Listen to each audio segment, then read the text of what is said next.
আজ আমি আপনাদের সঙ্গে শেয়ার করব ফুলকপির একটি দুর্দান্ত স্বাদের রেসিপি।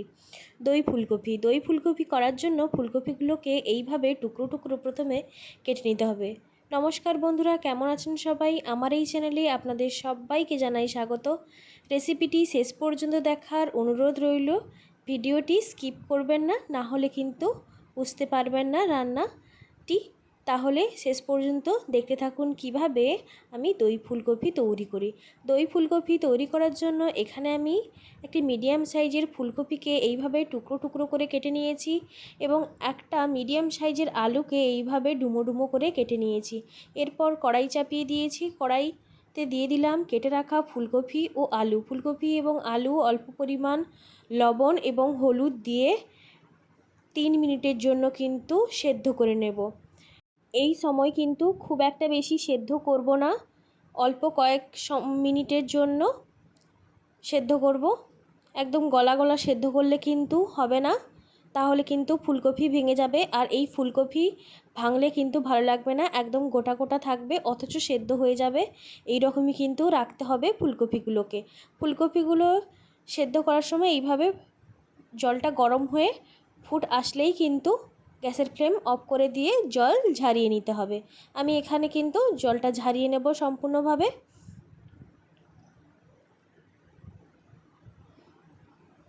এই ফুলকপির রেসিপিতে আমি টক দই ব্যবহার করব এবং পেঁয়াজ বাটা, আদা বাটা, কুচনো পেঁয়াজ, টমেটো এবং কয়েকটা গুঁড়ো মশলা দিয়েই কিন্তু খুব সুন্দরভাবে দই ফুলকপি তৈরি হয়ে যাবে। এরপর কড়াই চাপিয়ে দিয়ে তাতে দিয়ে দিয়েছি তেলটাকে খুব ভালোভাবে কিন্তু গরম করে নিয়েছি। অল্প করে ভাপিয়ে রাখা ফুলকপিগুলো কিন্তু এই সময় একদম লাল লাল করে ভেজে নেব। ফুলকপি এবং সঙ্গে আলু একদম লাল লাল করে কিন্তু ভেজে নিতে হবে। ভাজতে 2 থেকে 3 মিনিট সময় লাগবে। গ্যাসের ফ্লেম হাই টু মিডিয়াম রেখে ভেজে নিতে হবে আলু ফুলকপি। এই রেসিপি তৈরি করা কিন্তু একদমই সহজ।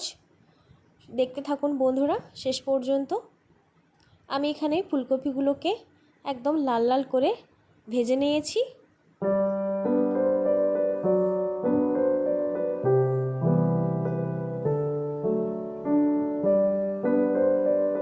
ফুলকপি এবং আলু ভাজা হয়ে গেছে, এরপর তেল থেকে তুলে নিলাম।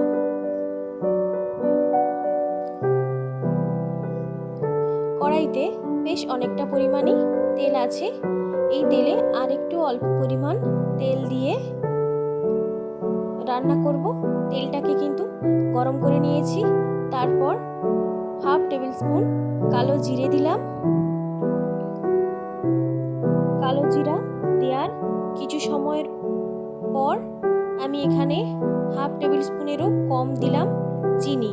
চিনিটা মেল্ট হওয়া পর্যন্ত নাড়াচাড়া কিন্তু করতে থাকবো। চিনি সম্পূর্ণভাবে মেল্ট হলেই কিন্তু পরবর্তী মশলা দেব।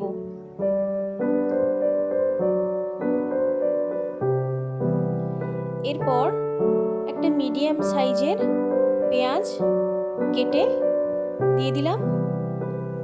পেঁয়াজকে একদম বাদামি করে কিন্তু ভেজে নেব।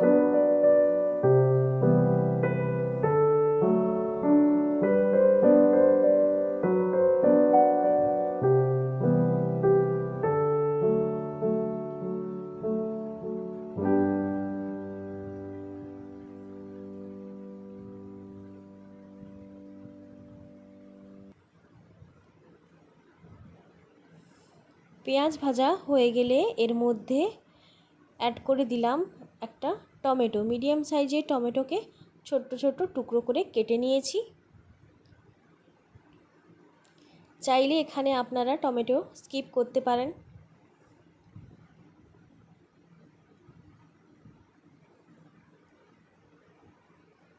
টমেটো এবং পেঁয়াজ কিছু সময় ভালোভাবে কষিয়ে নিয়েছি। এরপর অ্যাড করে দিলাম আদা বাটা। আদা বাটা দিয়ে মশলাটাকে আরও বেশ কিছু সময় ধরে কিন্তু কষিয়ে নেব।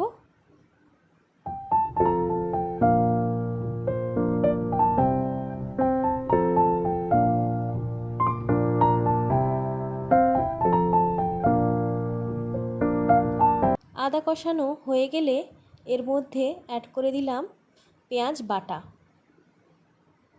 একটা মিডিয়াম সাইজের পেঁয়াজের অর্ধেকটা বেটে নিয়েছি, এই বাটাটাই অ্যাড করে দিলাম। এরপর সমস্ত মশলাগুলোকে ভালোভাবে কষিয়ে নিতে হবে। মশলা যত বেশি ভালো করে কষাবেন তত কিন্তু তরকারির স্বাদ হবে দ্বিগুণ। এরপর অ্যাড করে দিলাম লবণ পরিমাণ মতো, 1 টেবিল স্পুন হলুদের গুঁড়ো, 1 টেবিল স্পুন লঙ্কার গুঁড়ো, ঝাল লঙ্কার গুঁড়ো দিলাম।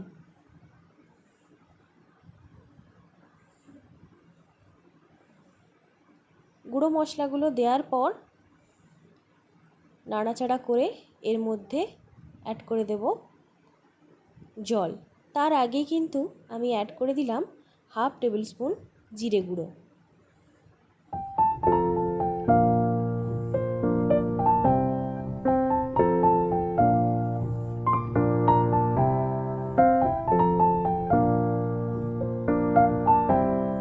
টমেটো খুব সুন্দরভাবে গলে গলে গেছে এবং মশলাটাও খুব ভালোভাবে কষানো হয়ে গেছে। এই সময় অল্প পরিমাণ আমি জল অ্যাড করলাম। জল দিয়ে মশলাটাকে বেশ কিছু সময় কিন্তু কষিয়ে নিয়েছি। মশলা থেকে সুন্দর তেল ছেড়ে গিয়েছে। এই সময় আমি ফ্যাটানো টক দই দিলাম। বড় চামচের 1 চামচ ফ্যাটানো টক দই মশলার মধ্যে অ্যাড করে দিয়ে কিন্তু ক্রমাগত মশলাটাকে নাড়তে হবে। টক দই দেওয়ার পর কিন্তু ভালোভাবে মশলাটাকে নেড়ে নিতে হবে। টক দই দেওয়ার পর প্রায় 2 থেকে 3 মিনিট মশলাটাকে কিন্তু ভালোভাবে কষিয়ে নিতে হবে। এই টক দই দেওয়ার পর মশলা থেকে সুন্দর তেল ছেড়ে আসবে, একটা লাল লাল অন্যরকমের কালারে আসবে, তখনই কিন্তু মশলাটা খুব সুন্দরভাবে কষানো হয়ে যাবে।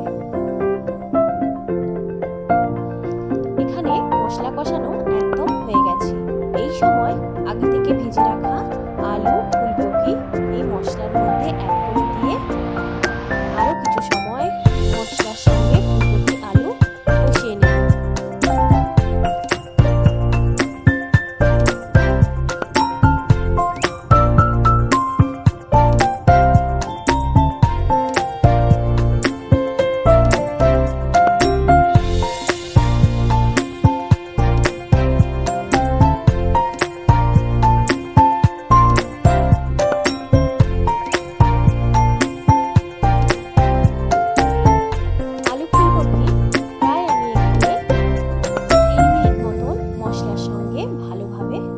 কষিয়ে নিয়েছি।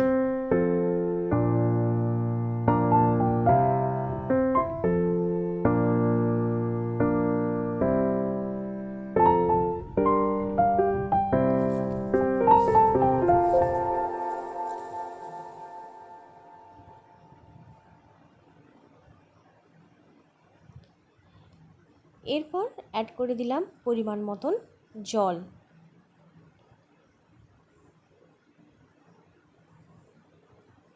কিছুটা পরিমাণ ফুলকপি আগে থেকেই সেদ্ধ আছে, তাই একদমই অল্প পরিমাণ জল দিয়ে ভালোভাবে ফুটিয়ে নিলে তৈরি হয়ে যাবে দই ফুলকপি।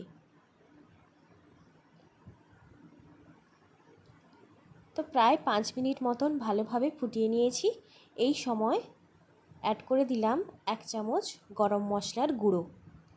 গরম মশলার গুঁড়ো দিয়েও প্রায় 2 থেকে 3 মিনিট ভালোভাবে ফুটিয়ে নিয়েছি।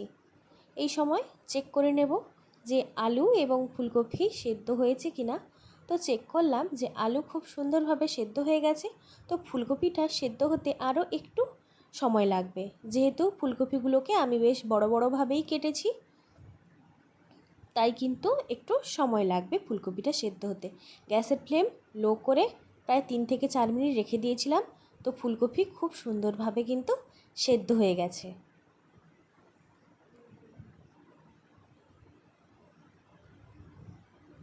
এরপর নামিয়ে নিলাম। গরম গরম ভাত কিংবা রুটি পরোটার সঙ্গে এই রকম দই ফুলকপি জাস্ট জমে যাবে। কতটা সাধারণ এই রেসিপি একবার না দেখলে জানতেই পারবেন না, আর কত সুন্দর খেতে হয় না তৈরি করে খেলে কখনোই জানতে পারবেন না। তাই অবশ্যই এইভাবে বাড়িতে দই ফুলকপি ট্রাই করবেন। এই ফুলকপির তরকারি একদম অল্প সময়ের মধ্যে তৈরি হয়ে যাবে, আর আপনি ভাত, রুটি, পরোটা সব কিছুর সঙ্গেই কিন্তু এই ফুলকপির তরকারি পরিবেশন করতে পারবেন।